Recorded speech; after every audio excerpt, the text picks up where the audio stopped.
Ay, another Catholic vlog tayo. So, alam natin na yung Holy Hour o yung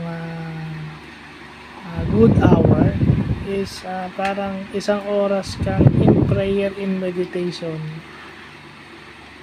in the presence of the Blessed Sacrament. So, yan yung mga priest, nuns, gumagawa yan. And even ordinary Catholics, kailangan ng Catholics yan yung isang oras kang nagtitika at nagre-reflect in the presence of the Blessed Sacrament sa simbahan.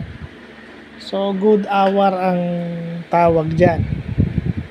You consecrate yourself for 1 hour in the presence of the Blessed Sacrament, which is in the presence of Christ Himself. Pero, ang bagong natutunan natin ngayon is itong Nostra Senora, Our Lady of the Good Hour, o yung sinasabing Virgin Mary ng Quiapo. Okay? Yung Nuestra Senora, de la Hora. So, hindi alam yung exact origin nito, pero ito ay hypothetically, ito ay sinasabi nila nag-originate sa Portugal, at ito ay in-implement o pinapractice o kumalat sa mga Portuguese colonies kagaya ng Brazil, at napunta to sa Maynila o sa Pilipinas in virtue of Macau, Manila, and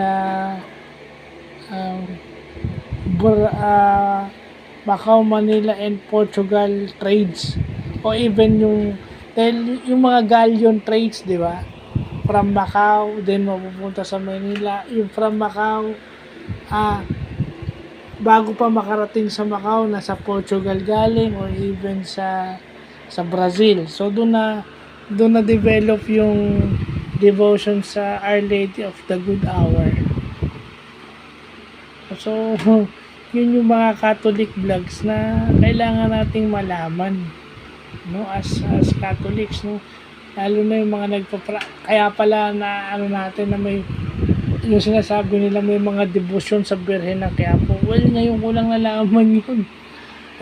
nalaman yun. So, although I respect yung mga tao na sige, alam ko na yung Holy Hour before kasi ni-research ko na, but yung devotion dun sa Our Lady of the Good Hour o Holy Hour, respected ko yun kasi it teaches you a life of prayer and meditation na required talaga sa mga mananampalataya, lalo na sa mga Catholics, na kadalasan nakakalimutan na ng iba sa atin.